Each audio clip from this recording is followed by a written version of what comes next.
Today is Friday, October 30th, 2020. Coming up on Roland Martin Unfiltered. In North Carolina, a hotline has been set up to deal with voter issues like intimidation and suppression. In Texas, more than 9 million ballots have been cast as of this morning. That's far more than who voted in 2016. HBCU Heroes to prevent a repeat of 2016's drop in student voter turnout. We'll talk with Kwame Jackson, one of the founders. In Mississippi, Black and Hispanic voters have been moved to a crowded precinct with very little warning. An officer involved in the death of Breonna Taylor is suing her boyfriend. We'll give you those details, and Devon Franklin will join us to talk about Black Hollywood's effort to get out the vote. It's time to bring the funk on Roland Martin Unfiltered. Let's go. He's got it. Whatever the miss, he's on it. Whatever it is, he's got the scoop, the fact, the find. And when it breaks, he's right on time and it's rolling. Best believe he's knowing. Putting it down from sports to news to politics. With entertainment just for kicks, he's rolling. It's on go, y'all.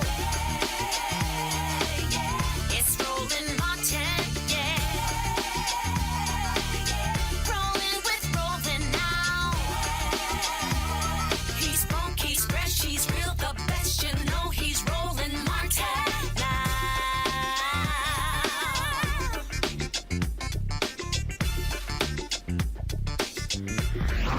Martin. Democracy North Carolina, along with the Southern Coalition for Social Justice and Forward Justice, are available to voters on a voter hotline to answer questions about absentee ballots and voter suppression, as well as intimidation. The nonpartisan voter hotline continues to break records, answering nearly 4,000 calls in just the first week of in-person early voting. And by October 22nd, more calls were received than early voting and Election Day in 2016. Joining me now is Tomas Lopez. He's executive director. Actually, in a bit, I'm going to talk with Tomas Lopez, who's executive director of Democracy North Carolina. Folks, we're just, of course, 4 days away from Election Day. This is the final weekend of early voting in many places. And, of course, on November 3rd, we have seen record turnout all across the country. We have seen folks turning out in significant numbers in Florida, in Texas, in North Carolina, in so many different states. But we've also seen Republican efforts to actually try to stop folks from voting. We have seen them use the courts to change the rules. So, for instance, in Minnesota last night, the judges decided that they could not accept the ballots after 8 p.m. November 3rd, even though 3 months ago in Minnesota, they decided how long they were going to accept ballots. This is what is happening, y'all. There's a concerted effort by Republicans working with states' attorney generals to use the courts to stop the counting of ballots past Tuesday. I'm going to break down more of that with our panel, but joining me right now is Tomas Lopez. Tomas Lopez, of course, with Democracy North Carolina. So give us a sense of what's been happening in that state as well, because, again, we're seeing the courts used for voter suppression across the country. What's been happening in North Carolina? It's good to be on with you, Roland. Thank you for having me. I can report, thankfully, from here in North Carolina that we've actually had some positive developments in our courts. Number one, our federal courts have upheld the ability for voters who have issues with their absentee ballots, a process for them to correct those issues without having to cast a new ballot. That's number one. Number two, the U.S. Supreme Court also actually decided not to push back the deadline by which people have to have their ballots received. So what that means is that in North Carolina, if you get your ballot in the mail postmarked by 5 p.m. on November 3rd, it can be received and counted as long as it's received by 5 p.m. on November 12th. Now, that's different from some other states. That's pretty much the opposite of what we saw with Wisconsin recently. But so far, we have had some good results in the courts here in North Carolina. Of course, we're very mindful that, really the courtroom situation is only going to continue in many circumstances.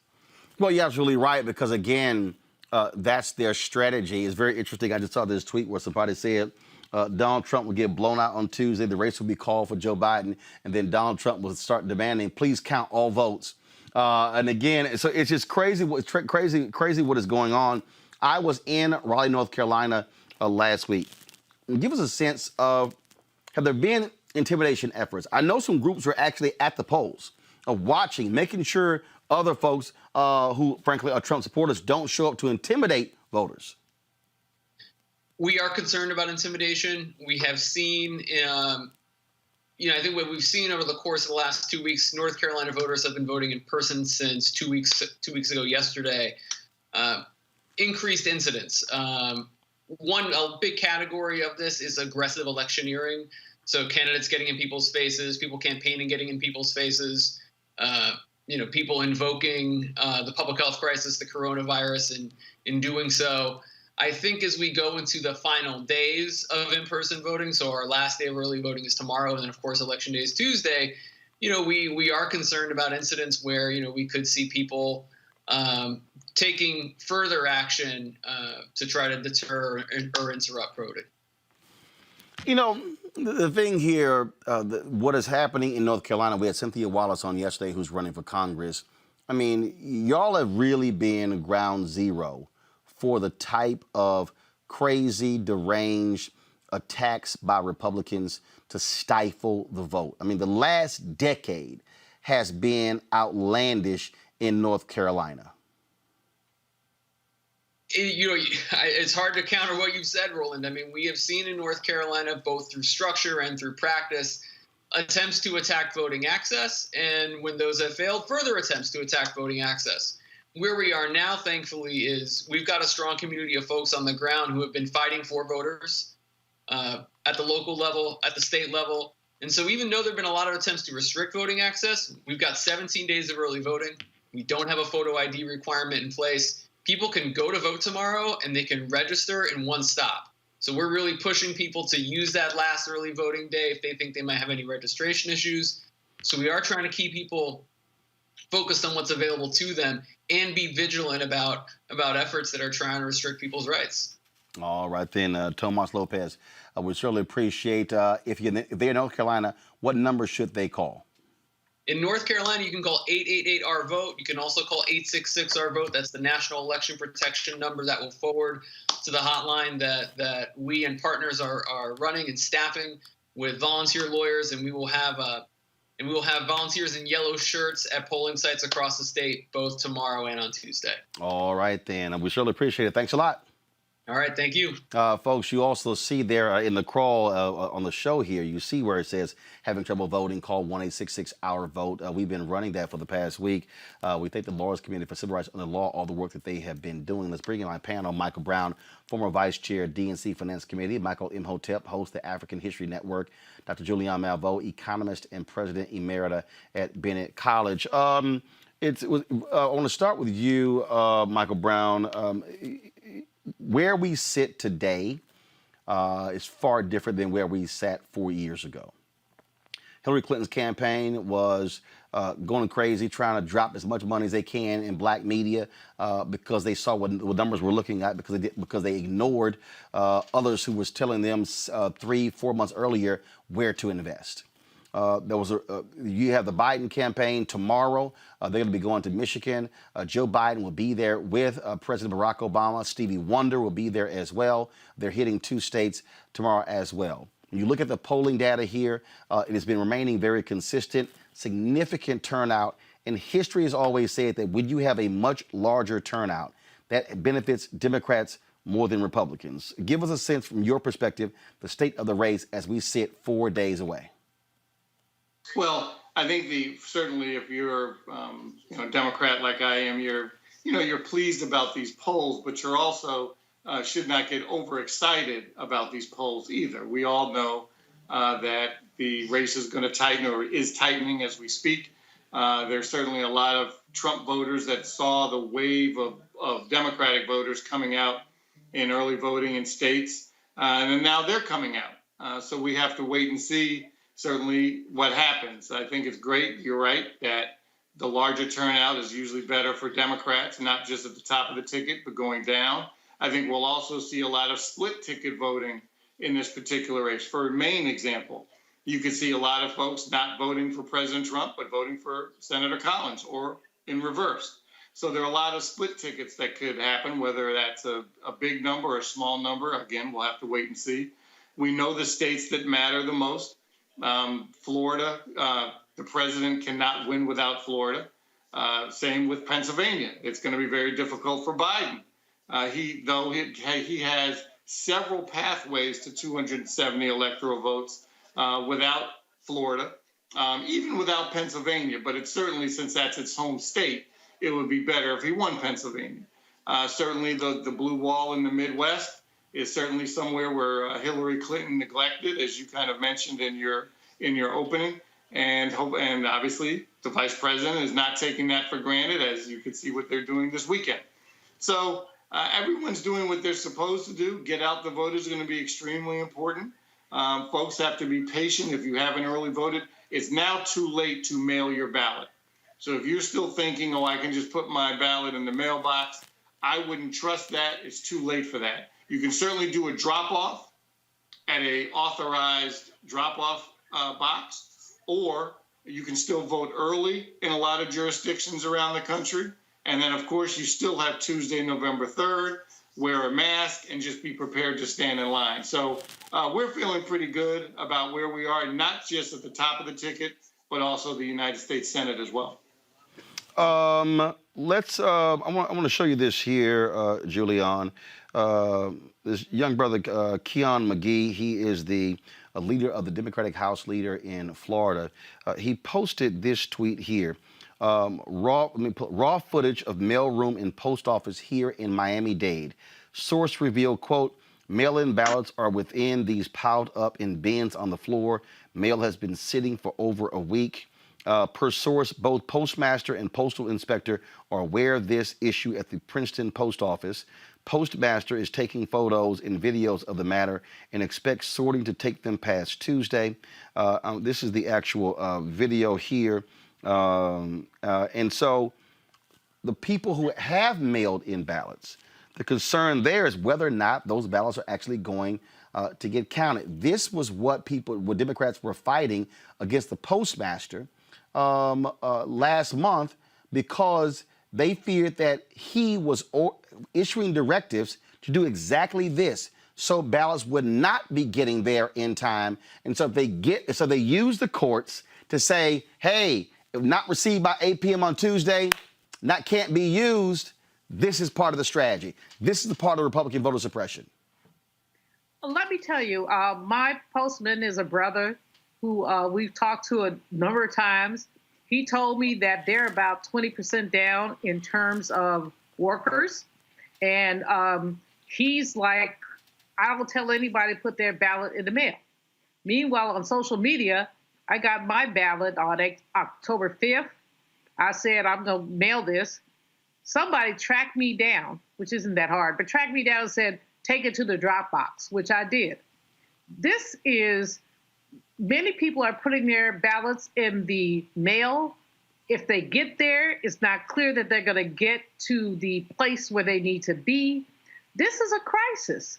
And it's a crisis that's been engineered by Mr. Joy, 45's selected slowdown dude, who has decided that he does not want to basically shore up the post office. So what's happened is some people are leaving because they had some layoffs. Some are leaving because they either have COVID or are exposed to COVID or have people in their household exposed to COVID. And then you have women, and African-American women do work at the post office. And you have women who are trying to take care of their kids and trying to do their work. This has been rigged. The word is rigged to basically disfavored the least and the left out. Well, Michael, the thing here is this here. Donald Trump and his imps, they saw exactly what was happening. Donald Trump did not get more than 50% of the vote in 2016. Right. He's never gone above 50% approval rating during his entire presidency. He knows he cannot get to 50%. So what he is trying to do is to keep the threshold below 50 so he can be able to try to steal the election. That's the strategy. It's perfectly clear. And they're using the courts because these Trump appointees are ruling against these states. That's what's also going on. Well, see, once again, Republicans are playing the long game, Roland, and we have to understand this. Politics is the legal distribution of scarce wealth, power, and resources, and the writing of laws, statutes, ordinances, amendments, and treaties, their adoption, interpretation, and enforcement. We don't understand the judicial branch of the government.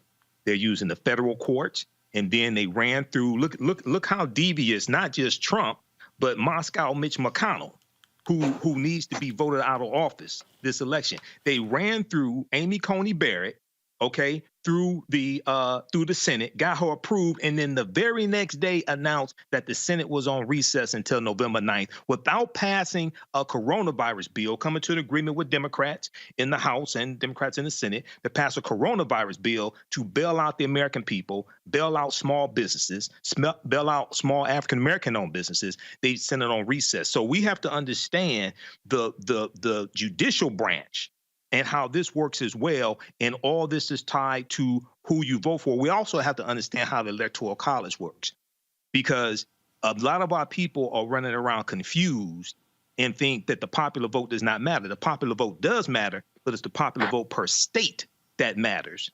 That's what determines who gets the Electoral College votes associated with your state, not the national popular vote, because as you have said before, Roland, there really is no national election. You have 50 individual state elections, brother. So once again, we have to understand this, man, because our numbers are there, not just African Americans, but people who want to vote Trump out of office, and people who understand that racial justice is on the ballot.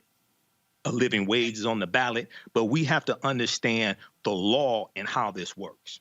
Well, the issue really here is again, recognizing what they're doing. And let me just go ahead. Yes. Stop listening to some of these damn rappers out here who know what the hell they're talking about. Hello. Hello. KRS-One was talking about that crap. And I was like, what the hell are you talking about? First of all, he kept calling it the Electoral College. It's the electoral. Exactly. Okay, so he's even pronouncing it wrong. But again, this is where I need our people to stop listening to people who don't know what the hell they're talking about, who and where the facts are all wrong, and that's the problem here. And so we're dealing with that. Now, I do look at, again, the level of intensity that's out here. We talked about this with Beto O'Rourke. We had him on the show last week. In Texas, more than 9 million ballots have been cast as of this morning, exceeding its 8.9 plus million votes 4 years ago. That means, folks, more people have voted already in Texas than who voted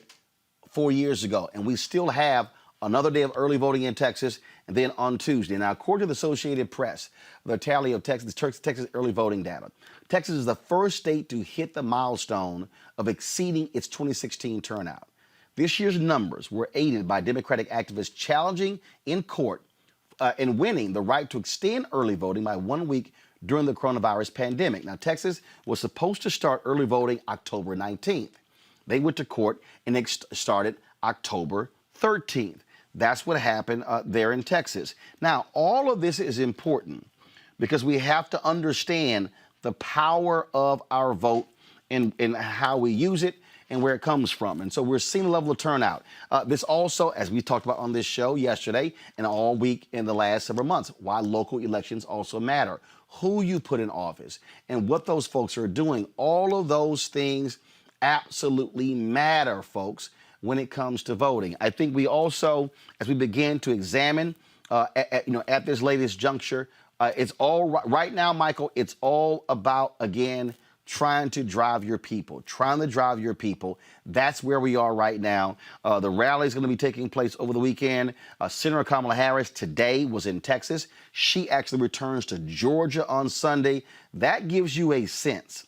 Of exactly where we stand in this election. The fact that the Democratic VP nominee would be in Texas and Georgia with 4 days left in the election. That shows you that they have a shot at picking off those two historically, well, in the last 20 years, red states. And that's great to see that, that Georgia and Texas are in play. And now that you focus on Texas, Roland, you're exactly right. it's interesting. Texas, the only way they can deal, and you mentioned obviously this earlier in the segment, is how to suppress the vote. What happened in Harris County last week was a disgrace. The fact that the Texas Supreme Court says it's okay to have just one drop box in Harris County. Harris County is larger than many states in our country. Well, in fact, the Texas Supreme Court was not meeting in person because of COVID. Yeah, right.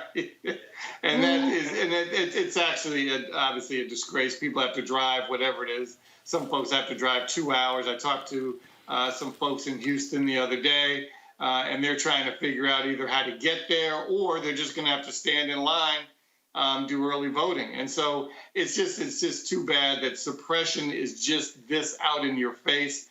And and Roland, you and I have talked about this before, until we have a national, not state, national regulations on voting that are uniform, then local county clerks, local judges can determine what voter suppression looks like. We have to have a national reckoning and a national regulation for what voting should look like in this country, including a national holiday on Election Day. But that's down the road. We'll figure out how to do that when President Biden is in office, and we'll figure that out then. Well, Julian, I talked to Senator Chuck Schumer about that yesterday, and I'm telling you, if the Democrats get control of the United States Senate, they will control the House. The first bill should be a massive voter protection act that includes really putting the teeth in, getting rid of that sunset provision for the Voting Rights Act and making it permanent. That's what should happen. It absolutely should. I mean, Congresswoman Marcia Fudge said at the beginning of the last congressional session, that's what she wanted to do. People were shilly-shallying around it for any number of reasons, but the bottom line is that we have to ensure people's right to vote. We can't do states' rights, but as Michael was talking, what occurred to me is that the challenge and the tension has been around states' rights versus national rights. I mean, whatever happened to the notion of a nation, we have to make sure that whether you're in Mississippi or Maine, you have the opportunity to vote. Now, we have a number of issues beneath that. Do we still need an electoral college? But the fact is that if you go from state to state, you see these shenanigans, which reflect the Jim Crow era, where, as in Florida, Roland, you were just there. You know, you have to pay your fines before you can vote. This is like a poll tax. It slaps us in the face, especially when we go to other countries and tell them what they need to do that we don't even do here. So we have a dilemma on our hands, but this administration has exacerbated the dilemma, and we're hoping that a new administration will grapple with it. Michael, again, I think when we examine what is going on in this country right now, when you look at how desperate Republicans are acting, look, I'm not even confusing anything here. This is why, and I've said it, hashtag fire Trump in November, hashtag fire GOP in November. Right. To look at people who literally want to steal an election, who want to keep folks from voting. None of these people deserve to be in office. And so I don't want to hear the people who say, Roland, you're trying to get us to vote Democrat. No, I'm trying to get you to actually vote for people who are not going to screw you, who are not going to sit here and try to run roughshod over you. And that's what they're doing. It's abundantly clear that's what they're doing. Absolutely, Roland. Well, I think what's important to understand, I think what's important for people to understand, especially African Americans, is to look at whose policies best line up with your interests and your agenda. Okay, not political party. Okay, I don't belong to any political party. Not political party, but whose policies best line up with your agenda. Okay, and then who is constantly blocking policies from being passed into law that will help you. Like, who blocked the George Floyd Police and Justice Act? Who's blocking the living wage, raising the federal minimum wage from $7.25 an hour to $15 an hour? And it passed the House of Representatives in about July 2019. Who's blocking that in the Senate? Okay. Who's blocking the John Lewis Voting Rights Act? Who's blocking that after it passes the House? So when we start seeing, well, wait a second, these bills are passing the House of Representatives, okay, and then they go to the Senate and they die in the Senate, or they're being blocked in the Senate, like the anti-lynching law blocked by Senator Rand Paul of Kentucky through unanimous consent. And then the Juneteenth bill. Senator Kamala Harris and Senator Cory Booker tried to get the Juneteenth bill passed in the Senate. That was blocked by Senator Ron Johnson of Wisconsin using a unanimous consent rule as well. So it's not, what's important for our people to understand is not about political party. It's about whose policies are going to be most beneficial to us, whose policies are going to do the least amount of harm, who keeps blocking these policies from being passed into law, and who is trying to take away policies that already exist that are beneficial to you. Okay, so then when you start looking at that, then you can start figuring this, you can start better understanding this. Look, folks, what we are dealing with right now, of course, is a sea change in this country. And what we must begin to understand is that every vote is indeed going to count. Every opportunity to get out there. Look, if you are in, I'm telling you right now, I was in Michigan on Wednesday. I'm telling you right now, you have got to be crazy and stuck on stupid if you're in Michigan to vote for John James for the United States Senate. I don't care if he's black. I don't care if he's a black man. John James is no Ed Brooke. John James is the kind of black man who is going to be in the pocket of Mitch McConnell. How many times has Senator Tim Scott actually really stood up to Mitch McConnell? When it comes to these judges, man, once or twice. Michael, when we were there, I saw the billboards. John James, he doesn't even want to mention he's a Republican. And the deal is this here. This is what black people have to decide. And this is real simple. You got Senator Gary Peters, who's a Democrat. John James, black man, who's a Republican. Peters is white. James is black. It's real simple. Which judges will John James vote for? Exactly. Mitch McConnell judges. Will John James vote for voting rights? Did John James say that Donald Trump, he backs him 2,000%? It's a tight race there in Michigan. It's a tight race there in Minnesota as well. If you're in Alabama, if you're black and in Alabama, don't say your vote doesn't count. You should be voting for Doug Jones over Tommy Tuberville. The same Tommy Tuberville who could not even, who gave one of the most unbelievably crackhead-ish answers I've ever heard with regards to the Voting Rights Act. In fact, let me just try to find that video. Michael, give out folks our perspective on what's happening there in Michigan with John James and black voters while I find this video. Go ahead. Yeah, no All right, problem. well, with, I'm not sure which Michael. Sorry, Michael. Michael. Okay. So with John James, was very interesting in a lot of the commercials for John James. He does not mention that he is a Republican. I just saw an interview that my friend Mr. Hood did on TV with John James, and when asked how he was going to help African American owned businesses, he did not give specific answers. He sidestepped the issue. He plays on the fact that, hey, I'm here in Detroit. I came back to Detroit to help. I'm a business owner here in Detroit. That's good.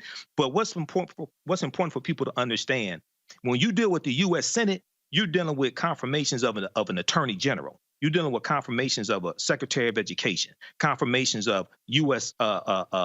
Supreme Court, federal judges, but also the cabinet positions. Okay, and then where does he stand on the George Floyd Police and Justice Act? Okay, where does he stand on the Voting Rights Act, or raising the federal minimum wage to $15 an hour? These bills that are being blocked in the House of Representatives, they're being blocked in the Senate.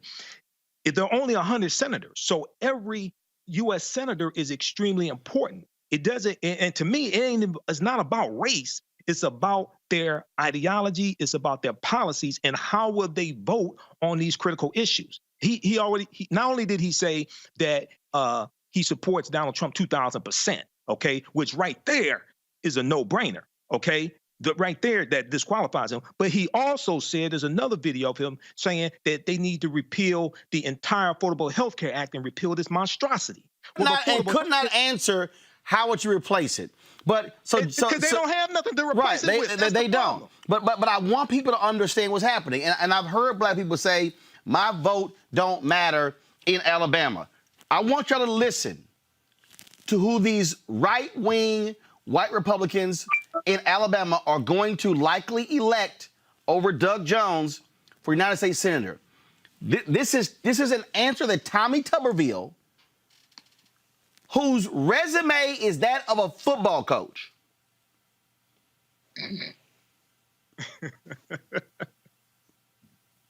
A football coach.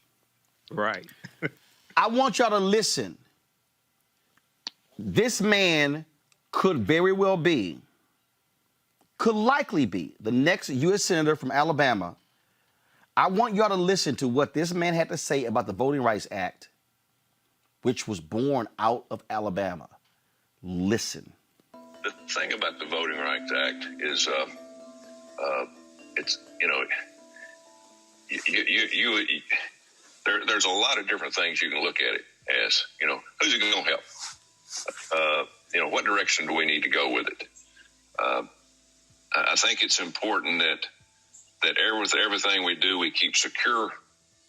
We keep an eye on it. It's run by our government, and it's run to the point that it's got structure to it. It's like education. I mean, it's got to have structure. Now, for some reason, we look at things to change, to think we're going to make it better, but we'd better do a lot of work on it before we make that change. Julian, what are you drinking? LaCroix water. Lord, I'm like, you sitting here taking a swig on air. Lord, okay. I didn't know that I was on air, but it was just like a little, fizzy fizz. Can y'all make out what the hell that man just said? No. No. But I was paying attention even though I was swigging. I mean, that, you know what? In case somebody missed it, let me play it again. You just want to mess with us, right? No. I need the black people in Alabama who are watching us. I need the black people in Alabama who think their vote doesn't count. This is why you got to vote for Doug Jones. And I got some fool on YouTube saying, Roland, you saying vote for Democrats. What's your choice? Before I play this, let me say this again. There is one party that is hell-bent on suppressing your vote. There is one party that blocked Juneteenth as a national holiday. There's one party that blocked the anti-lynching bill. There's one party. There's one party that is advancing federal judges who don't support civil rights.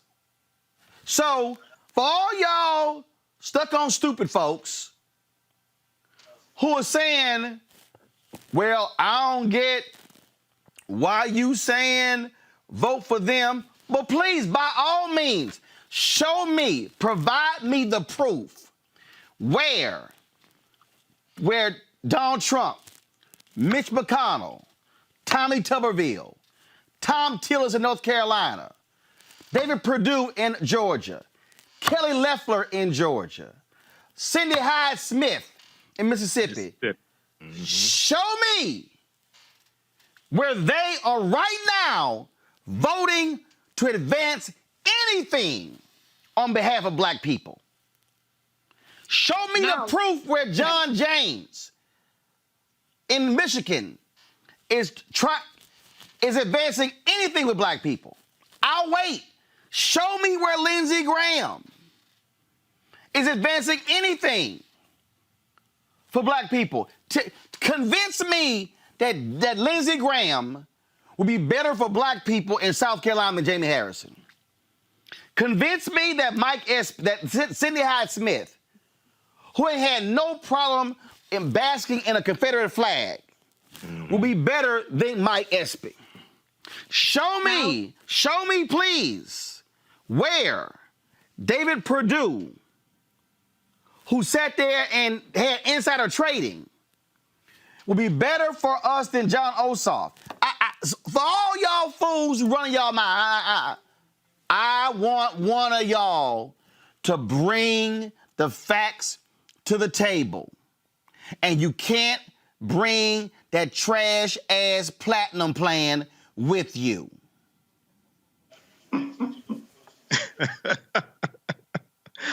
Michael Brown, go ahead. Yeah, and I think you called it the aluminum foil plan. You don't even call it right. It's an aluminum foil plan. You know what?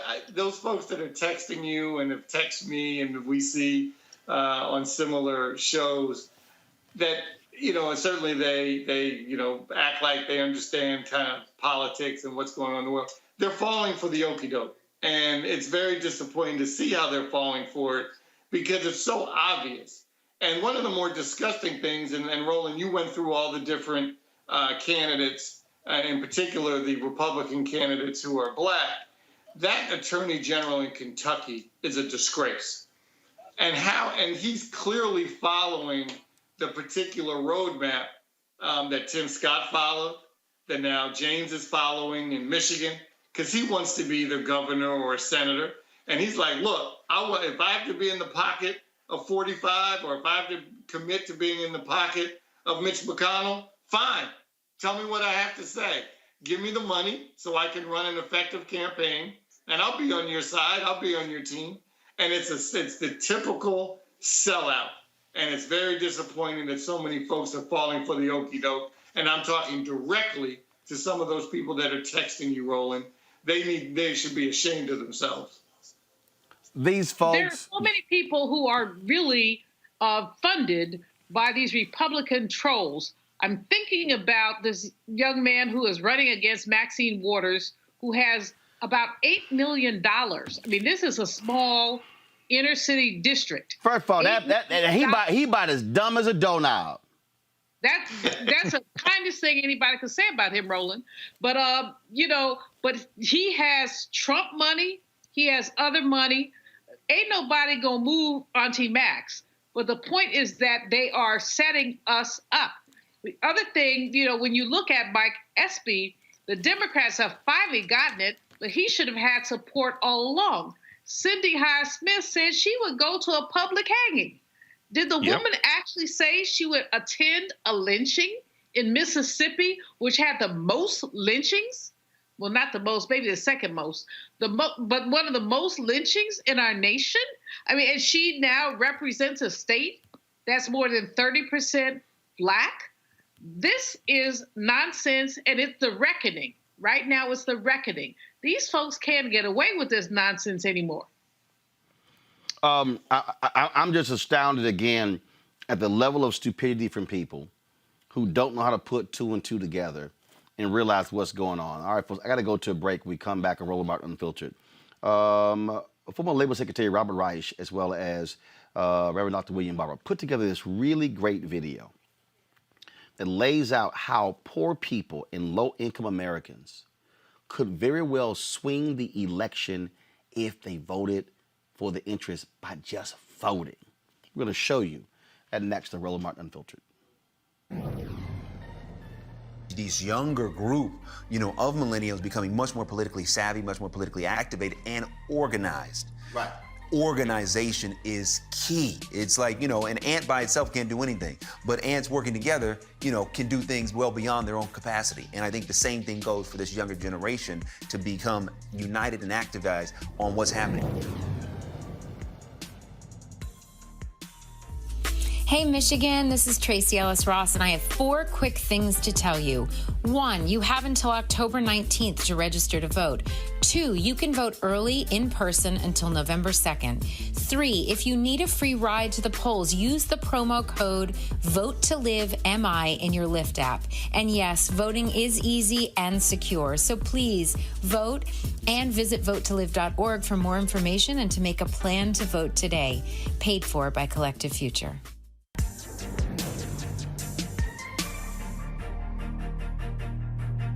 Hey everybody, it's your man Fred Hammond. I'm Deion Cole, and you're watching Roland Martin, Unfiltered. Stay woke.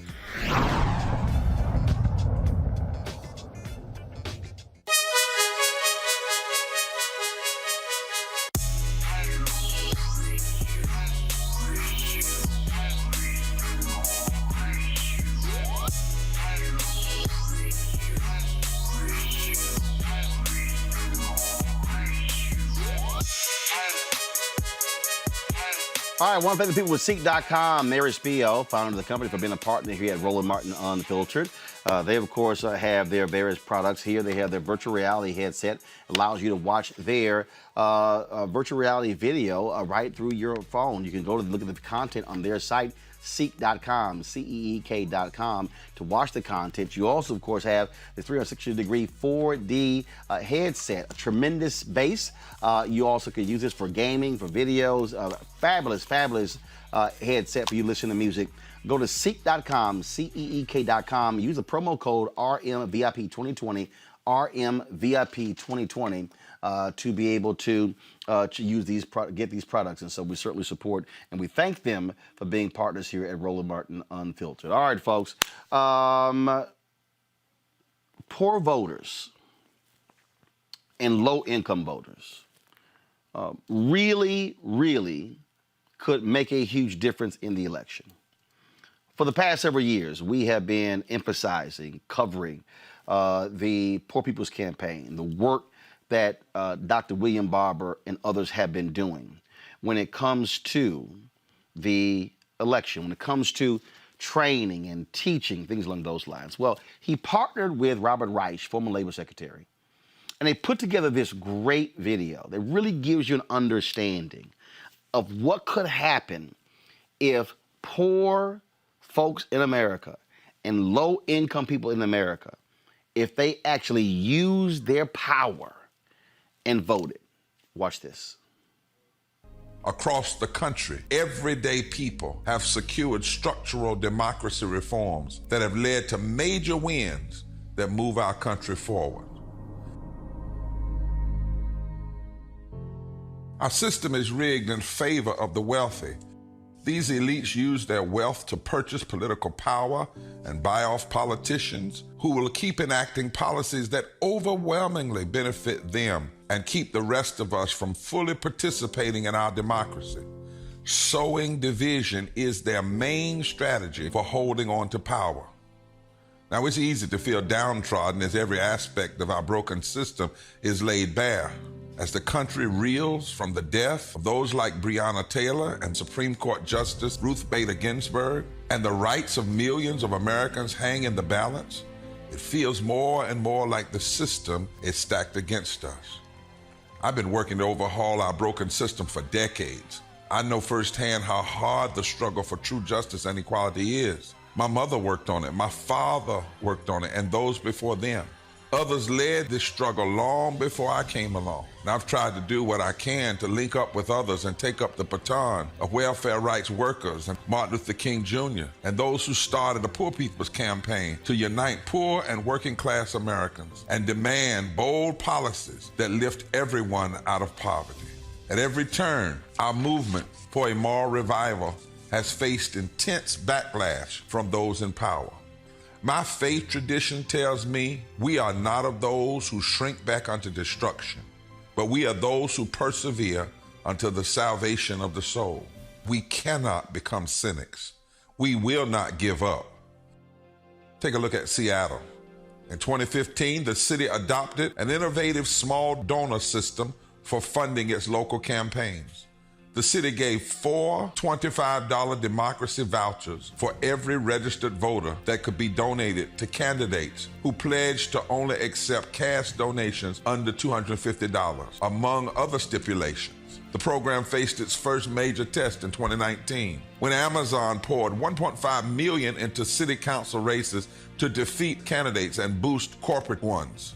The result of the 6 elections where Amazon and publicly financed progressives went head-to-head, only one of Amazon's candidates won. And the use of the vouchers increased the number of non-voucher small dollar donations and boosted grassroots participation. When big money doesn't dominate our political system, the people can actually have their voices heard. Now let's go across the country to Missouri. In 2018, a grassroots coalition secured 2 major ballot victories. Clean Missouri, a ballot initiative that limited campaign contributions, in addition to other democracy reforms, and Proposition B, which raised the minimum wage. The same coalition behind the 2018 measures came together again and won Medicaid expansion for 230,000 Missourians by a resounding margin. These victories show game-changing shifts in Missouri, with a burgeoning political coalition that is building a system that works for everyday Missourians instead of just the state's wealthy elites. Democracy reforms have also led to major policy wins in Connecticut. In 2008, the state enacted small donor public financing into law, in addition to diversifying the legislature, allowing more people to run for office, and boosting candidates' interaction with voters. Financing system opened the gates for bold legislation that helps working people thrive. In 2012, Connecticut became the first state to require companies to provide paid sick leave for their employees. And in 2020, the state adopted a minimum wage increase, 2 policies that are notoriously opposed by big money donors. In North Carolina, when extremists in the state legislature passed a monster voter suppression bill after the Supreme Court's Shelby decision gutted the pre-clearance protections from the Voting Rights Act, the Forward Together Moral Mondays movement challenged the law in the courts and marched in the street to raise awareness about voter suppression. The NAACP filed suit, and we not only won the case with a federal court finding that the politicians who wrote the law had targeted African Americans with almost surgical precision, we also made clear to the people of North Carolina that the governor who signed the law was not serving the people. It is easy, my friends, to be pessimistic about the state of our democracy. Some states are restricting voting access. Dark money is flooding some political campaigns, and some politicians governing for their wealthy donors at the expense of everyone else. But we can build on the momentum of grassroots victories and let these inspire us to get bold reforms enacted on the federal level.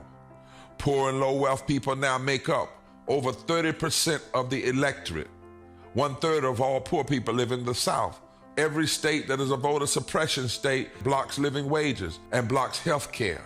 We have the potential to mobilize an historic turnout in this election, giving tens of millions of poor and low wealth eligible voters hope that their participation in this election could lead to real transformative change. 2020 has awakened the country to the full breadth of the injustices that have plagued us for centuries and pushed us to the point where transformational change is the only path forward, where we must engage in moral fusion, organize for moral analysis, moral action, moral articulation. We must engage in lifting our voices at the ballot box and declaring what one old song said, make them hear us. This is just the beginning.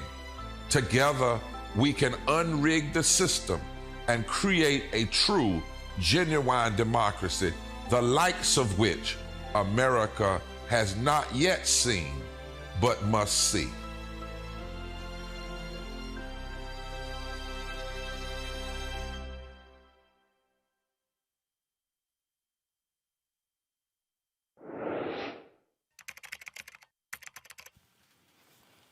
Michael Imhotep, I wanted to show that video because I wanted people to really understand how the dots are connected. Yes. I also wanted to show that video because I needed our people to also understand that when people say, I don't have power, that right there exposed how folk with small money, but who care enough about the issues, mobilize and organize to defeat big money. We do not live in a nation where billionaires have to control everything. That billionaire might be worth 2, 3, 5, 10, 20, 50, 100 billion, but his ass got one vote.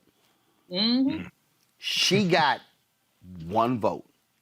A billionaire has the same number of votes as a homeless person, but one of them uses it. And that's one of the reasons why that video was important. Yeah, it's a very important video. Number one, Dr. Reverend William Barber III does some great work. I've been following him for a few years now. And he really speaks to understanding laws and policies and conditions. Laws and policies and conditions. Now, the reason why many of our people don't fight back is because many of our people don't think they're worth fighting for. Because their self-esteem has been so devalued, has been attacked so much that a lot of our people feel hopeless. Okay, but it's not just the vote that's a weapon, it's also our dollars that are a weapon as well. Because when we study the civil rights movement, we study economic boycotts, okay? But we have to understand leveraging our dollars to enforce our politics and enforce our ideologies. And one of the examples is what Color Change did when they got Bill O'Reilly removed off the air, okay, off of Fox News.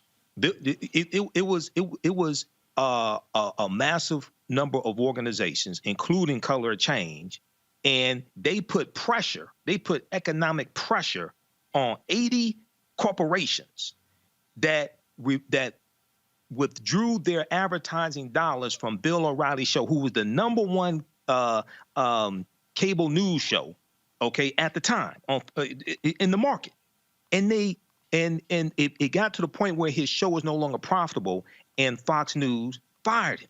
Okay, so this is not just understanding the vote that's a weapon, and our vote follows our mindset. We vote for policies that are beneficial to us. Okay, but then we also weaponize our dollars. We have to understand weaponizing our dollars as well. But if we think that we don't matter, then we're just going to allow people to beat the hell out of us, and complain about it every day on radio shows and on your timeline, but not understand all this is tied to policies and who wrote the policies. And they got into office by either being voted into office or they were put into office by somebody who was elected. Well, and again, Michael Brown, it is when people begin to join together in a line, they can make a difference. But again, you can protest, but if you don't vote, your protest really was a waste, because that's the policymakers who are actually going to be the ones to make the change. You know, Roland, you're absolutely right. Hold on, Julian. Hold on, Julian. That's Mike Brown. I'm going to Mike Brown, then you. And I do want to also congratulate Reverend Barber. Great piece of work, the kind of work he does. Just a great leader, and we're lucky to have him out there in the front lines. But, also with folks that are kind of the least, the last, and the lost, as our former mayor here in D.C., Marion Barry, used to say and coined that phrase, is that folks are also, it's not just a frustration, but when you're basically in a fight for your life every day on how to put food on the table, how to take care of your kids, how many jobs you have, whether gunshots are going to be ringing in your neighborhood, and a whole host of other issues related to the social injustice in our communities, it's very difficult then to say, oh, and you know what? Voting also has to be on my to-do list, because we haven't made it. We have to do so much work with folks that are from our communities to help them understand that if you do participate and do vote, then your life can be better. We can't guarantee, remember in the Constitution, it's pursuit of happiness. You just want to have the opportunity to get that pursuit. But right now, a lot of folks, it's just about survival and how to make it to the next day. And we have to make sure that we put voting and political participation on their to-do list. But it's very difficult when folks are battling every day just to survive. Julian, go ahead. I think that Michael Imhotep has a more limited view of our people. From the perspective that you talk about self-esteem, it's not about self-esteem. It's about survival. When you look at our history, we have voted. People have been killed for voting. And even now, people are not being killed, but there are very significant barriers to our civic participation. We have to acknowledge that if we're leaders, if we're thought leaders, if we're thinkers. More than that, we have to deal with the hurdles that Black people have to clear to do the work that we need to do. We're sitting in a COVID environment where people are not even able to survive. Our kids are being so shortchanged that is frightening to me. It really is. We have Black kids who are now a year behind in terms of education. This is going to show up in the rest of their lives. Let me give you a hypothetical. Single mom, 3 kids, 1 computer in the house. All 3 kids are supposed to be online. She's not seen as needy because she has a computer. But that 1 computer cannot accommodate those 3 kids. There's so many stories like that, and we need to deal with that. And so I'm not trying to blame my people and say, oh, we're scared and we're not that. We are dealing, we are managing, and we have been oppressed. And we can't ever forget that. And so talking about we scared, we ain't scared. We're maintaining. So, Michael, I just challenge you on that. Michael, quickly, your response. I'm speaking of a certain segment of our population who have been taught to hate themselves. I'm not talking about all African Americans. I'm talking about a certain segment who I'm very familiar with the history. I just talked about the Ocoee massacre, November 2nd, 1920, in Florida on my show a couple of nights ago. Yeah, even when we were poor, we still fought back and we still voted. But I'm talking about a certain segment of our population who've been so psychologically damaged that they have bought into this. Your vote doesn't matter. Roland knows what I'm talking about. Okay, they bought into this, and they're listening to certain people who are convincing them that the vote doesn't matter. There's a whole voter depression, not voter suppression. There's a whole voter depression campaign going on right now on social media. NBC News just did a big piece on this. I talked about this on my show. That is convincing people that their vote does not matter and that they're insignificant, which is different than voter suppression. So I'm talking about something very narrow. I'm not talking about all of our people that don't vote, Dr. Malvo. So what percentage of our people are you talking about? I'm not talking about, I'm not sure of the percentage right now, but it exists. And we see it on Facebook, we see it on Instagram, and it's people who will focus on making their followers feel like their vote does not count and they don't matter. Okay, this is something very specific. So we have to fight against this. But the other thing is that a lot of our people don't understand how all of this is connected. How the policies, how who you vote for are tied to the policies that get put into place. How the House of Representatives is connected to the U.S. Senate. How the federal judges that we'll complain about are confirmed by the U.S. Senate. How the president, and see, one of the biggest misconceptions is misunderstanding the Electoral College. I saw some of the video that Roland talked about KRS-One. KRS-One is a conscious brother, but that was nonsense, okay? And this is why I said what I did about the Electoral College. I've done an entire lecture dealing with this. Many of our people don't understand. You see, Republicans understand this much better than many of our people do, okay? Republicans have won 2 presidential elections in the last 20 years in the Electoral College after losing the popular vote. This is why they engage in voter suppression so much, okay? But a lot of our people don't understand how all this comes together. And very quickly, I'll wrap up with this. The Electoral College is now voting until the first Monday following the second Wednesday in December. In 2016, that fell on December 19th, 2016. Donald Trump became president-elect the morning of November 9th, 2016, because he got over 270 Electoral College votes, okay? So he won that because he won the popular votes in the state. When you win the popular votes in the state, like the 16 he won in Michigan, because he won Michigan by 10,704 votes, he got the 16 Electoral College votes in the state. But a lot of our people don't understand how all of this is connected. That's what I'm talking about. I think you're selling our people short, although I agree with you that most people don't understand the connections with the Electoral College. But I also think that you're selling our people short, and I just kind of have to push back on that. I think that what the both Gore loss and Hillary Clinton loss show us is that this is an occasion for activism. It's an occasion for changing aspects of the Constitution. And it's not an occasion for embracing our deficiencies when we know that in the past 20 years, we have seen a withdrawal of funds on civic education.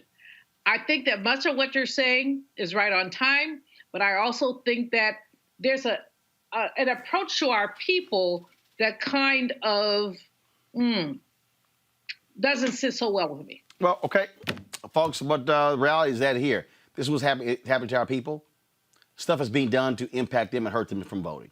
In Ridgeland, Mississippi, 22,550 mostly black and Hispanic voters in southeast Ridgeland, Mississippi, a historic white flight suburb outside of Jackson, were quietly rezoned out of their racially mixed precinct this summer. They were placed instead into an already majority non-white precinct. Carol Mann, a Democratic candidate for District 1 election commissioner, told the Mississippi Free Press that the voters are being moved from a location with adequate polling stations and adequate parking to an extremely cramped polling place, and that change will cause chaos and confusion. Folks, that's the kind of things that Republicans are doing all across this country that's negatively impacting black people. What we also saw in the last election, and we even see it to some degree in this election, an increasing number of young black voters who say, my vote really doesn't make any sense. In an effort to prevent a repeat of 2016's drop in student voter turnout, HBCU Heroes, which was founded by NBA veteran George Lynch, marketing entrepreneur Tracy Pennywell, and media personality and branding strategist Kwame Jackson, to rally the support of celebrities, HBCU alumni, leaders, and community groups to educate students on the importance of voting and encourage them to go vote on Election Day. This is the promotional video. When you see something that is not right, not fair, not just, say something, do something, get in trouble, good trouble. There's a lot of people who grow up in the inner city, they don't believe that they vote count, so they don't even go. Because if you feel like that, a few of your homies might feel like that, right? So then that's 20 of y'all that feel like that. And then if they spread that same feeling to their family members, that's a few hundred. I am Michael Strahan, a proud HBC alum. What's up, everybody? It's Bam with the Bible. What's up? It's Mike Vick. This is Chris Broussard of Fox Sports. Please make sure to go out and vote. And go out and vote. Vote. Be a part of the change. Just vote. I'm Shannon Sharp from Skip and Shannon Undisputed, and I'm an HBCU alum from Savannah State University. Hey, I'm Bill Bellamy. It's your boy Takeo Spikes. Hi, I'm Kyle O'Quinn from the Philadelphia 76ers. I'm Jasmine Burke. Q Douglas here. What's up, everybody? I'm Renee Montgomery. My name is George Lynch. I'm Tracy Pennywell. Hi, my name is Kwame Jackson of HBCU Heroes. If you have never, ever considered going to an HBCU, Now is the time. This is our next generation. These are our new leaders. The right to vote is precious, almost sacred. It's Akbar Bajapia Miller, host of American Ninja Warrior, and more so than ever, it is important to vote. I know people are getting serious about it, but that's all right. It's fun too. So make sure you go out there and make your voice heard. Vote.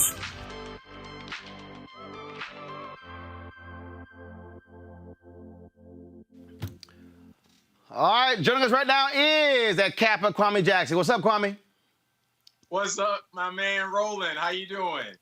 So let's talk about this here, man. We saw a big drop-off, if you will. And I remember being in Ohio, and I was talking to a couple of young folks, and they were like, yeah, we voted. We didn't really want to vote for Hillary Clinton. I would love to talk to those two young folks today and ask them, what have you thought about the last 4 years? Yep. And I think that was really I got a lot of that out of folks 4 years ago who was saying, man, I ain't feeling her. I don't like her. Yeah, we ain't gonna lose much with Trump. He the same as Hillary Clinton. And then it was like 6 months later, what the hell? I'm like, hashtag, we tried to tell you. We did try to tell you. We did try to tell you. And, we're trying to amp up that enthusiasm level. A lot of that enthusiasm was lost that last time around. And HBCU Heroes is really focused on that HBCU vote. We're all about creating an opportunity for the HBCU community to come together with their power, to harness it along with our celebrities, the power of our culture, to create a voting party atmosphere. And that's what we're doing on Monday as part of our HBCU Good Trouble Takeover in the spirit of John Lewis, a fellow HBCU grad of Fisk University. And see, the thing that I made perfectly clear is I'm not asking you to be in love with Joe Biden. I'm not saying that Biden is perfect and is all of that, but I can judge evil. I can say who absolutely has policies that are going to screw me and my people. And again, it's getting people to understand that. And I don't play all that lesser two evils crap as well. It is abundantly clear. It is not hard to figure out what will happen if you don't vote.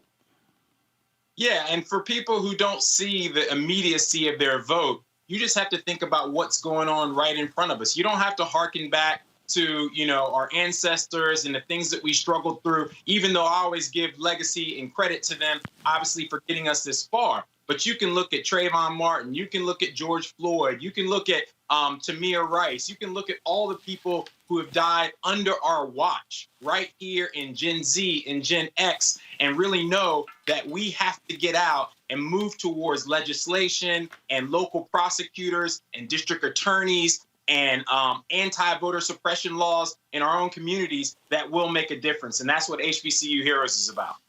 And so how are you reaching them? Any numbers in terms of folks you've connected with? Yeah, so there are 107 HBCUs nationwide. There's 228,000 students and even more alumni. And so what we're doing on Monday from 6 to 9 p.m. Eastern is we're doing an HBCU Good Trouble Takeover. We've been sharing the John Lewis Good Trouble film with HBCUs all week. And after we celebrate that, we're going to have this big celebrity bash where we're reaching out to all types of people for good trouble. We're going to have NFL players, NBA players, politicians, celebrities talking about the importance of vote. We're going to have great HBCU band performances, rap performances, step shows, and really create a party atmosphere of people going to the polls. And where is it going to be streaming?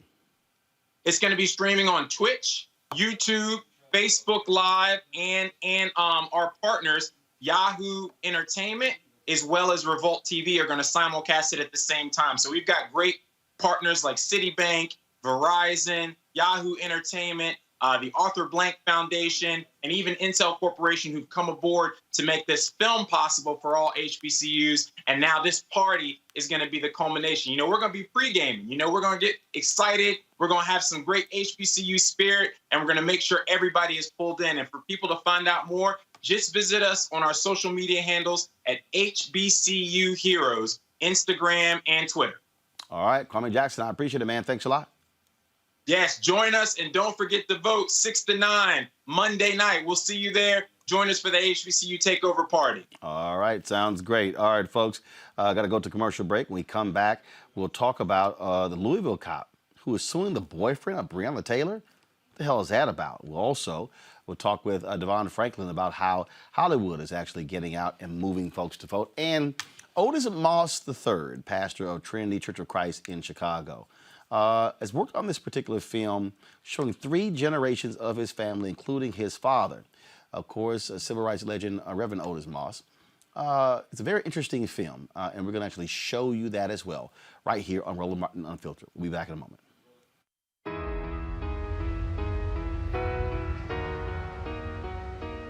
After I caught my first felony when I was 17 years old, I felt like basically I didn't count. My probation told me, you can't vote, you got a felony. It just made me feel like I wasn't wanted or I wasn't supposed to be involved. My mama told me, like, son, you need to get involved. There's a lot of things going on in the world. Your voice matter. And I'm like, I ain't got no voice, I can't vote. And she's like, oh yeah, yes you can. So I called my lawyers because I wanted to make sure that I wasn't doing anything wrong. And I figured out I qualified, and I just feel like, damn, let's do it. To me, it was an accomplishment, like, damn, like I graduated high school or something. Look what we done so far. It still need to be 10 times better, but you gotta vote. That's what changed the rules, that's to change the laws. I really felt good voting, like, because I was told I couldn't, or I was told I wouldn't be able to clean up or get away from my past, and look where I'm at now. I voted, and I was able to be a part of where I live, which is here at home in America. My voice mattered.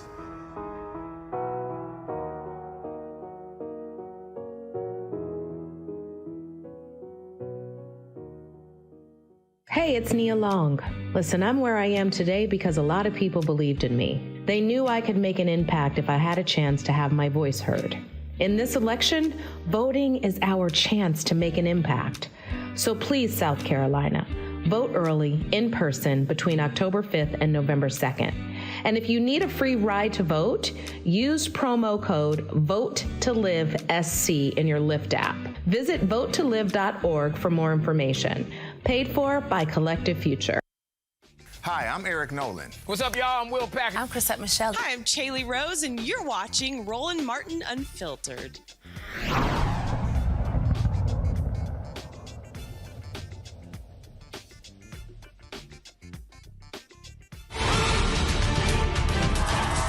guy in the White House is a mortal, not a god.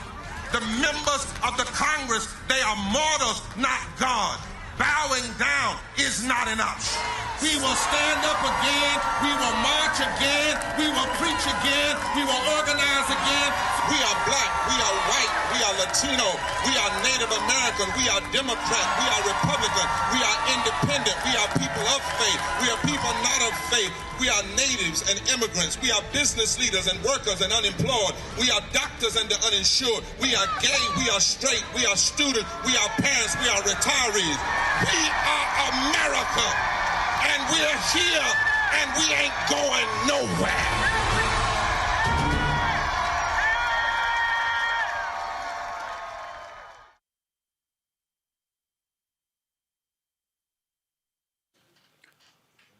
Louisville Sergeant Jonathan Mattingly, the officer involved in the fatal shooting of Breonna Taylor, has filed a civil suit against her boyfriend, Kenneth Walker, for emotional distress, assault, and battery on the night she was killed.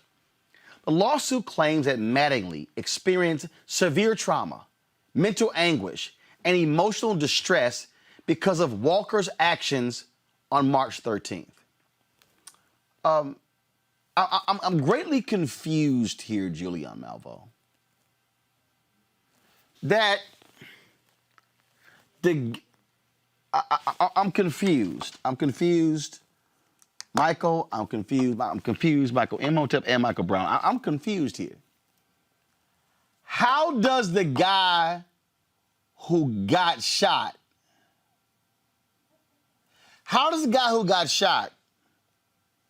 who lawfully had a firearm, and when folks tried to bust down the apartment and fired at them, how does he create emotional distress when he was the one who got arrested? Michael Imhotep, go ahead. Okay, well, Roland, this is another twist and turn in this case that really looks and smells like a cover-up. Severe trauma, mental anguish, and emotional distress because of Kenneth Walker's actions on March 13th. But what's very interesting here, because I read the article from CBS News, I read the article from NBC, what's very interesting is they leave out what the Kentucky State Police report said. Because the Kentucky State Police report, as reported by USA Today, September 27th, what they said was, due to limited markings of comparative value, the 9mm bullet that hit and exited Sergeant Jonathan Mattingly, who's filing this civil lawsuit, was neither, quote, identified nor eliminated as having been fired from Kenneth Walker's gun. So when you look at the report from the Kentucky State Police, they're saying the ballistics are of the bullet that came from Mattingly is inconclusive that it came from Kenneth Walker's gun. But that's not what Attorney General Daniel Cameron said when he did his press conference.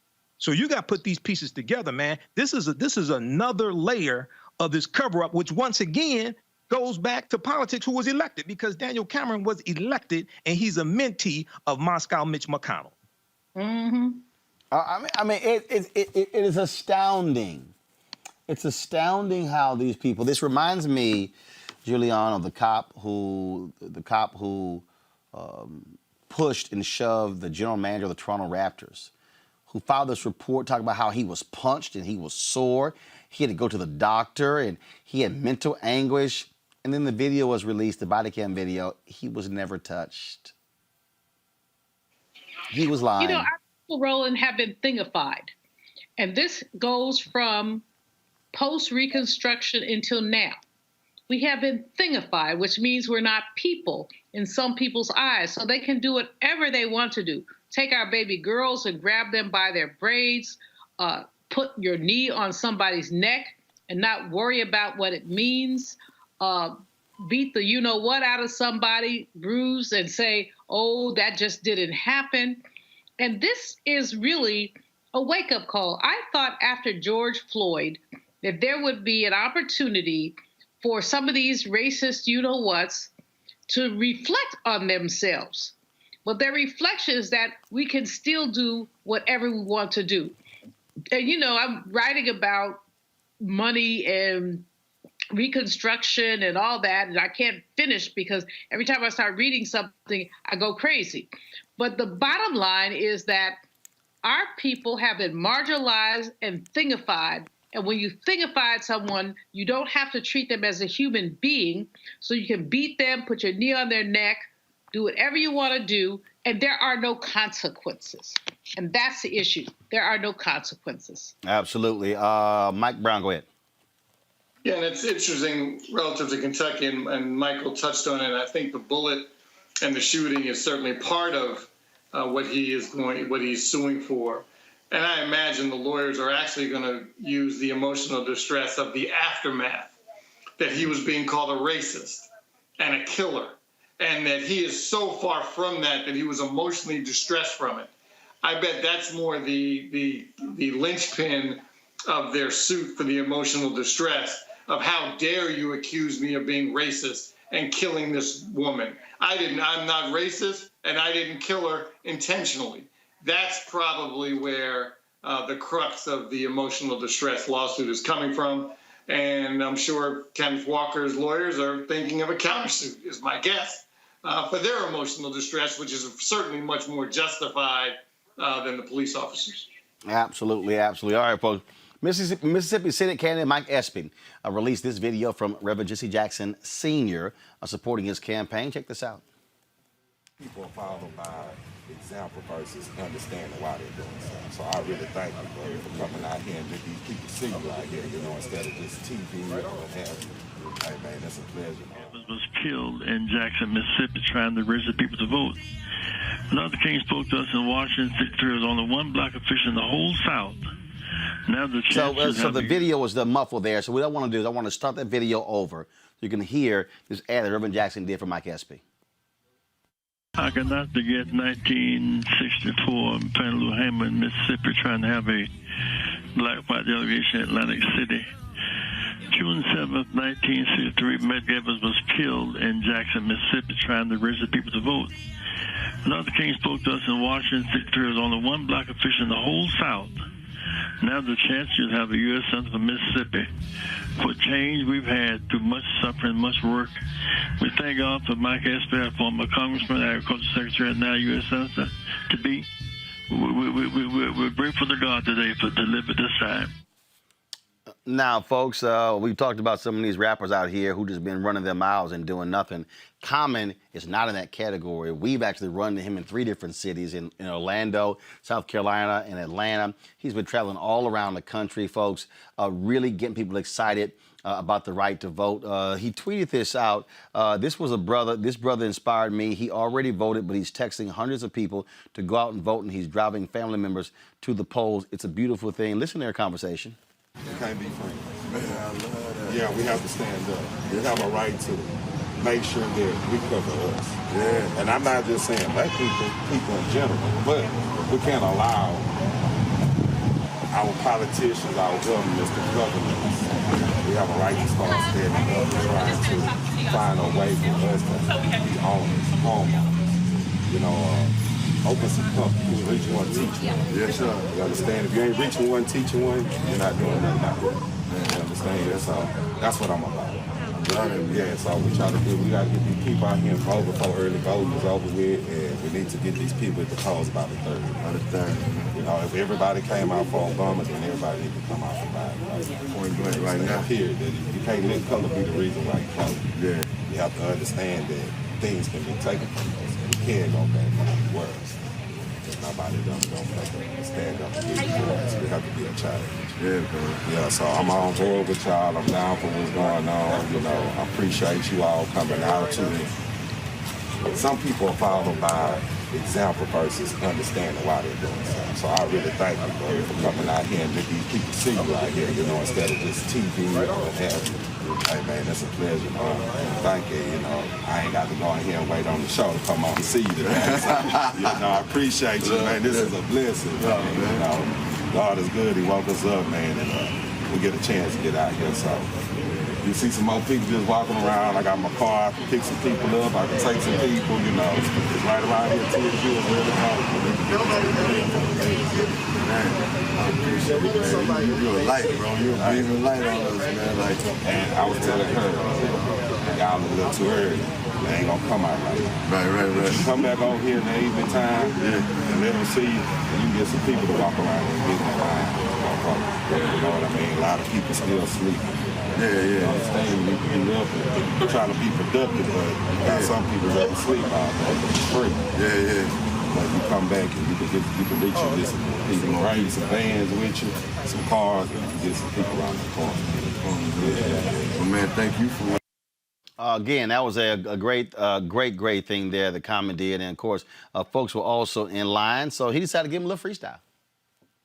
Right now, I'm rocking it for my people here in Houston. Yeah, don't even try to count me out, because I'm here right now here in Harris County letting you know, I'm never been careless That's why I'm talking Biden-Harris. Harris in the county, we here to appear. The brother comes in, my thoughts are sort of clear. That's why I say feed the people. Come to the H and do the type of things that gotta be great. That means look your people in the eyes and see the whys. We don't need no Trump and we don't need no lies, because that's just a disguise to bring us all down. I knew that when I was a shorty at Chi-Town. Now I'm in H-Town, and it's a great town. I'm telling you, freedom, y'all, we gonna escape now, because they've been telling my people they keep us locked down, but I'll be telling them, no, not now, not on my watch. I just rock the spot. I come to Houston because I rap a lot.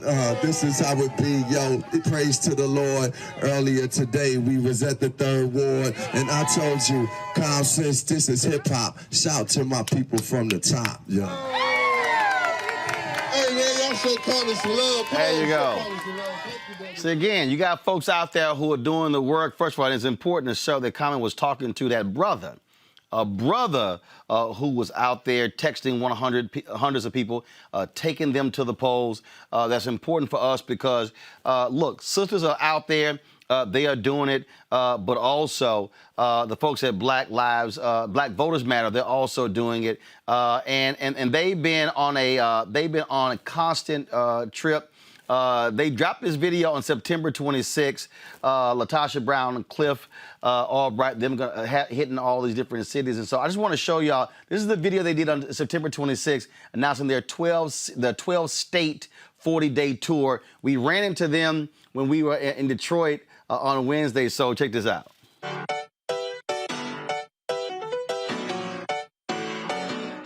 We got power. We're about to get ready to launch our We Got Power tour. Cliff and I are going on the blackest bus in America. We're hitting the streets again. We're going to be going through at least 12 states, maybe more. I'm just really excited. Now, it's a little bit different this time because COVID-19, we've got to wear masks, we've got to be socially distanced, but we are very committed that we've got to get in the streets and inspire and encourage our people in ways that are socially distant. Ready to hit the road, ready to see our folks, ready to be socially distant, ready to mask up. On our way to Pennsylvania, we'll be there for 2 days, and then we're headed to Ohio to Cleveland. We're going to be just spreading a lot of love and building a lot of power. The very last day, we're going to be out here on the ground in these streets because our people need us. Can't stop, won't stop. Register to vote. You can even request your online vote by mail ballot by clicking the link or by scanning our QR code with your camera. Vote early. Vote today, because we got power. Now, of course, they've been doing that and putting in the work. Like I say, we ran into them in Detroit, and my man Cliff there, he's always outvoting always outworking. A lot of people see Latasha out there, but Cliff is doing it. And here's a video they dropped of Cliff Albright out there, really pushing and encouraging folks to vote. Watch this. Right? We try to turn everybody into an organizer. So we had people out here sending 5 texts, 10 texts, 50 texts. What's going on? And then we had some folks who were like, look, I don't even want the shirt. I just want to be a part. I just want to help y'all spread the word. Real quick, give them a mask, give them a card. We can tell them, pull in and text, because we don't want to be having too long of a conversation. All right now, do that text. And then when you get the message back, we send that to 10 people, and we got a shirt for you. You get a shirt and you build power. You can't beat that. And you get lunch. Silver Star Road, y'all riding past, y'all see that big old bus out there. It's because of this brother right here. You know, people are excited right now. You see it every day. People are breaking records at the polling place in state after state after state. All right, let me hear everybody say power. Power!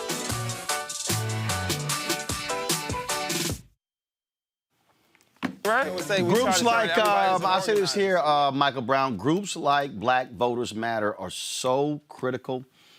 Because they are doing the work. A lot of people spend time and energy focusing on celebrities and what they're doing when somebody drops a commercial.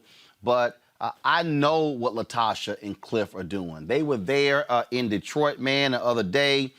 They were, it was in the rain. Latasha was like, look, sister just got her hair did. And they've been out there and they have been putting in the work for the last, 3-4 years. And that's how it gets done. What Reverend Barber and the Poor People's Campaign doing, putting in the work. You got to hit the ground to touch folk and be able to reach them.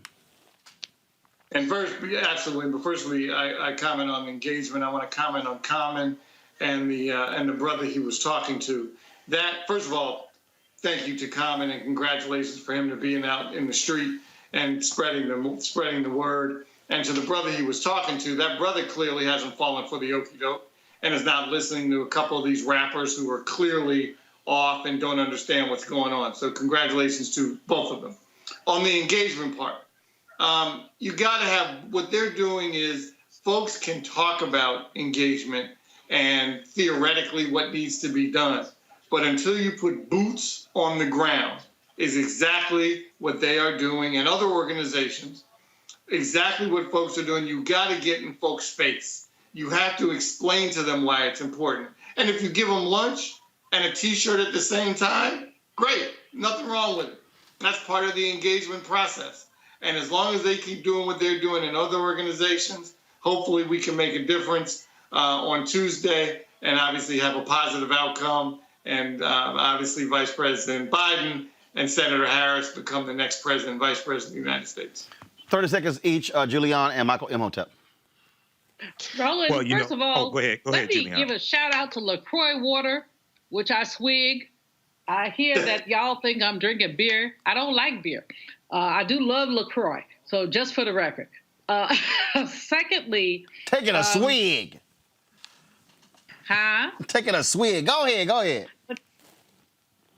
But secondly, the whole issue of how we manage this, Common is the bomb. He was with, you were with him in South Carolina a few days ago, and he's just been out there for us. And I appreciate that from him, and I appreciate that from all the superstars who've been out there. But Latasha Brown and the folks who are on the ground floor are the ones that we also need to celebrate. The fact is that we're a few days out. The fact is that there's a lot of nonsense going on. In some states, people are not being able to vote. I was on a radio thing last evening where even though Philadelphia is supposed to be okay, a woman said she went to get her ballot at 5:45. The place is supposed to close at 6. They said, we don't want to deal with you. So we have to show persistence and resilience in the face of this. We have to deal with the fact that voter suppression is not a 2020 thing.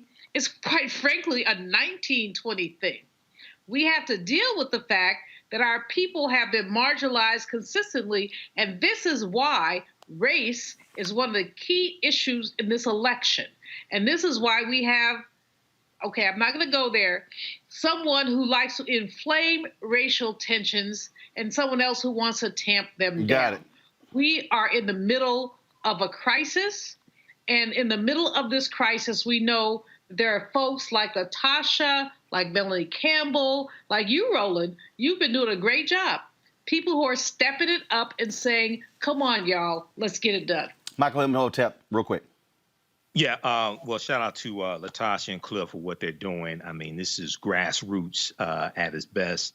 And they're out and they're engaged. They're making it fun. They're talking to people about voting, the importance of voting.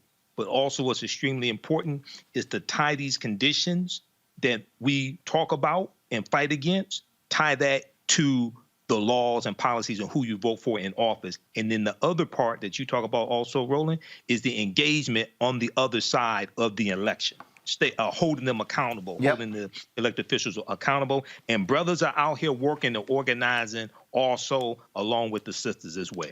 Absolutely, absolutely. Julian, Michael, Brian, and Michael Imhotep, I certainly appreciate it. Thanks for joining us on our panel today. Thanks, Roland. Thank you, Roland. Keep it up. Will do. Keep it rolling. All right, appreciate it. All right, Good folks. Recently, Christian television and film producer Devon Franklin and his wife, actress Megan Good, hosted a faith-inspired Biden for President event. is just one example of how Hollywood is turning out to get voters to the polls, and Devon joins us right now. Devon, what's up? What's up, man? How you doing? I'm doing good, man. We talked a couple of years ago. We played the clip early in our Be Woke Vote interview where we talked about, again, the value of voting. And it's been real interesting because what a lot of people don't understand is that, yes, you got all of a sudden a few rappers jumping out here, don't know what the hell they're talking about, saying crazy stuff. But there are other folks who are very much who might be entertainers, but who are very much invested in the issues. Kerry Washington is one of those folks. Erica Ash is one of those folks. And I can go on Shirley Ralph. We had her on 2 days ago. We had Lou Nella on last night. And so I'm never one of those people who say entertainers should not and cannot be involved in this. But like anybody else, I want folks with platforms to know what the hell they're talking about. Well, that isn't always, as we know, the case. And what I would say is that there's a lot of entertainers that don't always get the same sort of traction in the media, but are incredibly engaged and incredibly connected and incredibly informed. I mean, I've seen more engagement in the entertainment community around this election than anyone before. So I'm encouraged by that for sure. And I'm hoping this is the beginning of more engagement, consistency. I saw your interview you did with Ice Cube, which I thought was great. And I thought how you brought in the young sister to really add some substance and some context, I thought was fantastic. And I'm hoping that sort of education really continues because it's really required to make real change. And again, I don't care who it is. It's about being educated on the issue. So when you step out there and speak, you are informing people. I was very critical of a KRS-One video that he put out where he was talking about the electoral college. And I'm going, no, don't tell people that your vote doesn't matter. It does. Your vote actually informs how the Electoral College must vote. The Supreme Court has already ruled that faithful electors must follow the popular vote in their state. It does matter. It sure does. It does. I just did a video where I said something similar to what you're saying. I'm like, listen, I know there's all these conspiracy theories out there that float around and all these ideas. The vote doesn't matter. It's like, no, it matters. You vote. They count the votes. Those votes ultimately get tallied up. And the Electoral College takes its cues from the local level. So, yes, voting matters. It's important, and do it. You stand to gain more if you do it, then you stand to lose if you don't. So go ahead and do it. It really does matter. So I completely agree, Roland. And, of course, many of y'all are gearing up for what's happening there in California. There's a ballot initiative that folks are really advocating for. Just explain to our folks what that's all about. Yeah, Prop 16 is critical. It's all about bringing back affirmative action and to make sure that there's equal representation under the law for people of color. Years ago, under previous administrations, affirmative action was taken away. And I know people have all these feelings about it, sometimes in a negative way. But I'm a governor for the academy. And I just co-chaired the task force that was successful in getting the academy to change their rules. And so now, after over 90 years of the history of the academy, this is the first time in the history where you now have to consider diversity and inclusion as one of the standards for Best Picture. So I can tell you that without the actual policy to back up intent, sometimes this goal for representation, diversity, and inclusion only becomes that, a goal. So with Prop 16, it's all about saying yes on Prop 16 so that we can ensure that when it comes to education, when it comes to opportunities, that we as people of color don't get left behind. And that's what we have been seeing since affirmative action has been taken away. And the thing that I think also, is important, people have to recognize top of the ticket is huge, but those ballot initiatives are also critical. You got to vote top to bottom. Absolutely. And the thing that happens is because there's so much energy and effort and money put towards the top of the ticket, these really important initiatives like Prop 16 sometimes don't get the publicity and the education that they need. So it's very important for voters to know, especially voters of color, yes on Prop 16 is going to have immediate positive ramifications on your day-to-day life. Don't get me wrong. Of course, what happens at the top of the ticket is important, but not at the expense of not focusing on the bottom of the ticket. And Prop 16 is a critical bottom of the ticket initiative that needs support in California. All right, Devon Franklin, we really appreciate it, man. Thank you so very much. You got it, man. Thanks for having me. All right, brother. Take care. Folks, we want y'all to support Roland Martin Unfiltered by joining our Bring the Funk fan club. Every dollar you give goes to support this show. There are some things that, man, we're gearing up for. We're going to be broadcasting 7 hours on election night right here. 2020 election night, Black Voters Matter. It will be simulcast on iHeartRadio's Black Information Network. Your donations make it possible. You can give via Cash App, $RM Unfiltered. Of course, PayPal.me/R Martin Unfiltered. Venmo.com/RM Unfiltered. Also, of course, New Vision Media Inc., 1625 K Street Northwest, Suite 400, Washington, D.C., 2006. Normally on Friday, what we do is we actually show our Charter Club members, members who are our fan club. We're going to do this here. Otis Moss III, his father is Reverend Otis Moss Sr., voted in rural Georgia. He voted in rural Georgia, and they put together this film. They're going to be featured this Sunday on Oprah Winfrey's Super Soul Sunday. They put together this film. It's on their YouTube channel called Otis's Dream.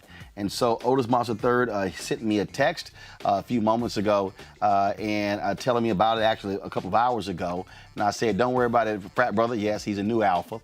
I said, we're going to go ahead and take care of you. His dad is an old alpha.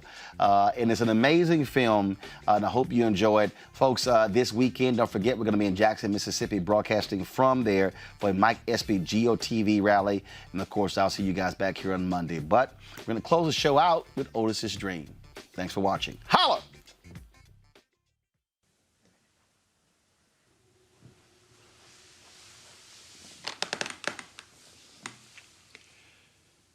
Let me tell you a story about my father, Otis Moss Sr.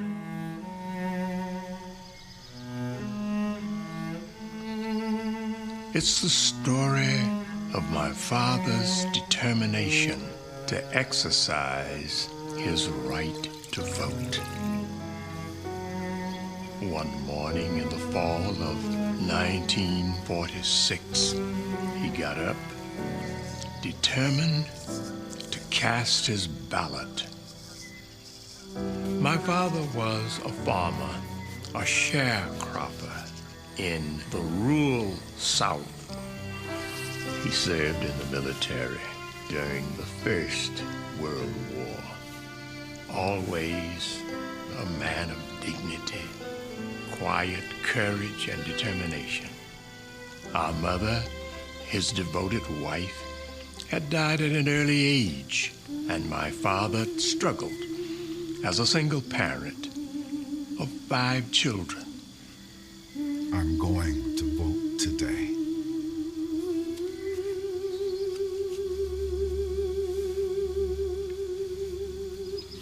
We were amazed, excited that our father is about to do something really significant.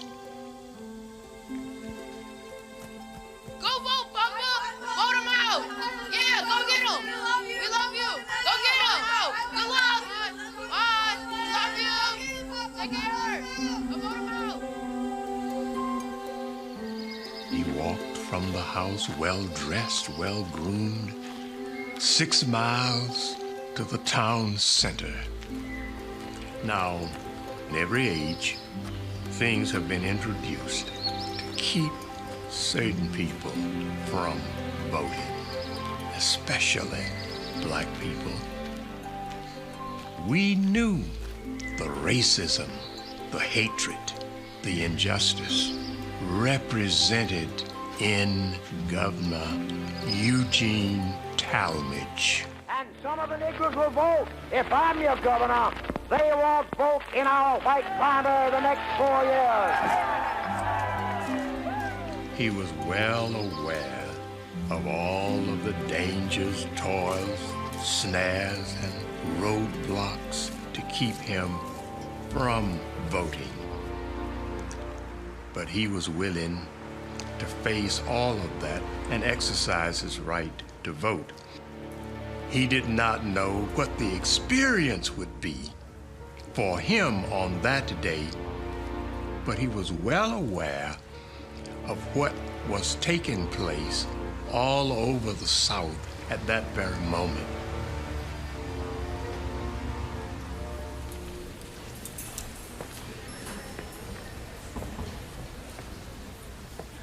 transmit my best to your family.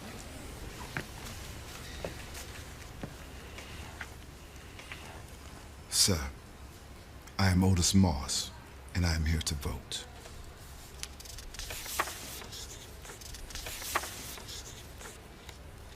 What did you say your name was?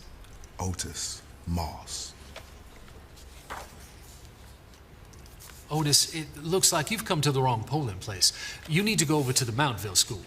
I have a letter here from the county stating that I vote here.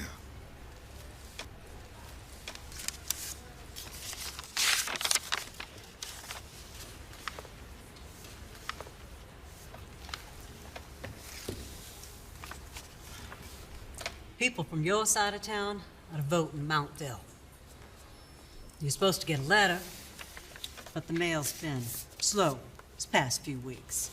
Now, did he come in? Have you seen him? I think he came here a little earlier. May I have my letter back?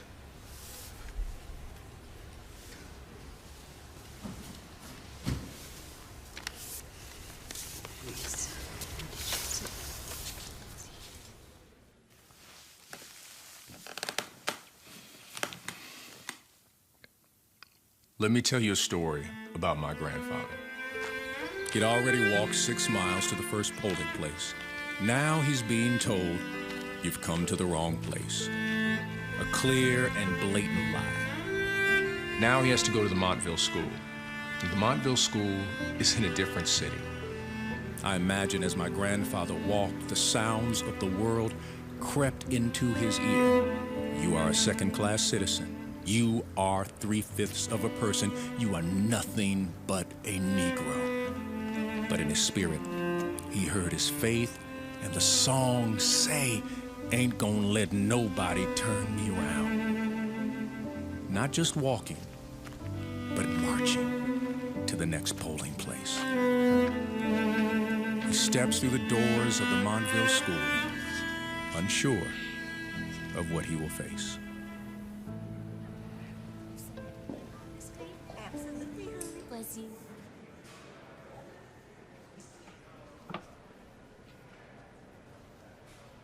Yes?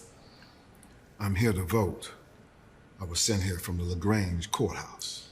You are in the wrong place. You're supposed to vote at the Rosemont School. Now, the clerk from the courthouse said I was to come here. I don't know about that, but I know you're supposed to vote at the Rosemont School.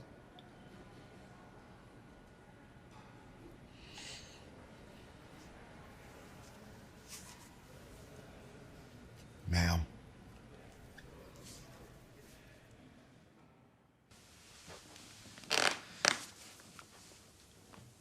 Let me tell you the story of my great-grandfather. Because of the color of his skin, he was held back from voting. Voting, a basic right of his, one of his freedoms. And because of the way he looked, he wasn't allowed to. Despite the next polling place being 6 more miles, despite the disappointment and the anger and the frustration, his determination, strong will, and dream to vote outweighed any disappointment that crossed his mind. Boy, I sure am sorry, but the polling place closed. Now, if you had been here 5 minutes earlier, we would have let you in.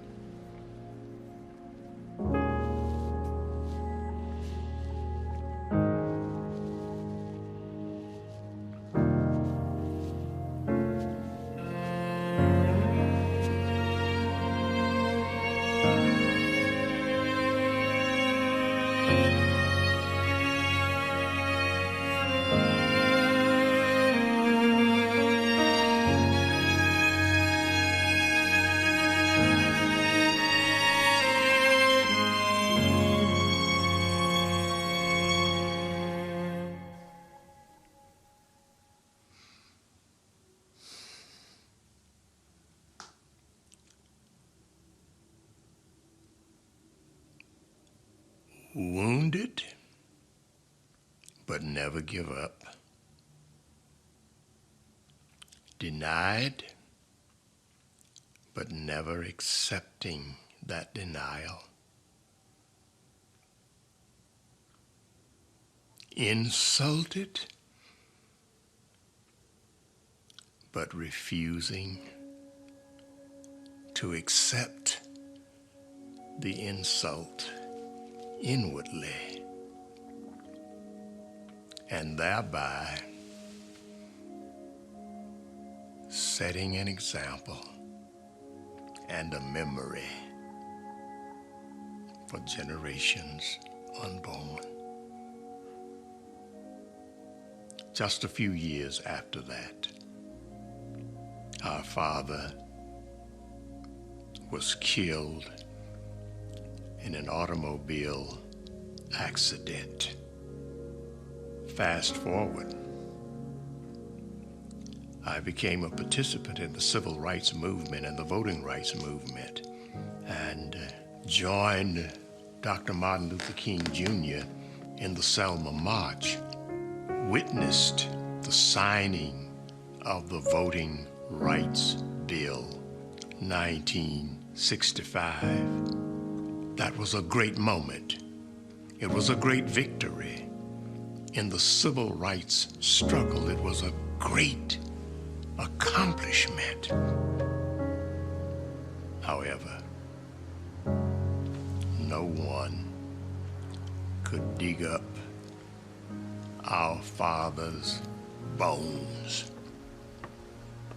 and put a ballot in his hand. Some things are beyond repair.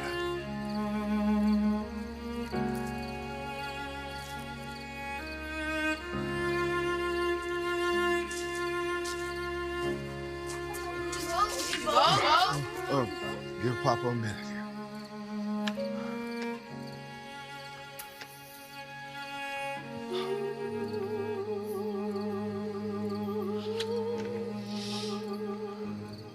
Next time. Next time. Listen here. Promise me. If you get a chance, you gotta vote.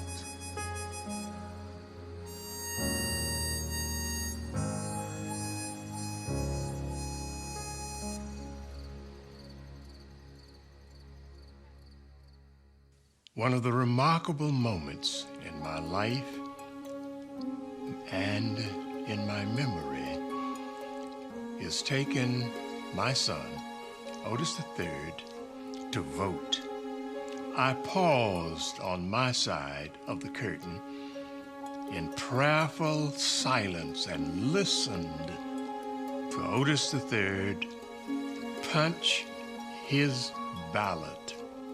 That became music. Freedom music. Liberation music. The sound of my father's footsteps trying to cast his vote.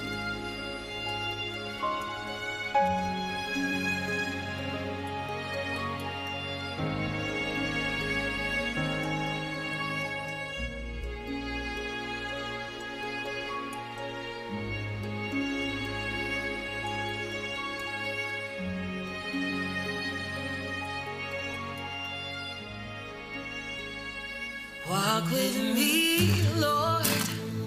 Walk with me.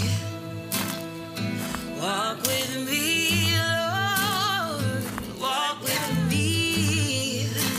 While I'm on this tedious journey, I want Jesus to walk with me. Walk with me, Lord. Walk with me, Lord.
walk with me.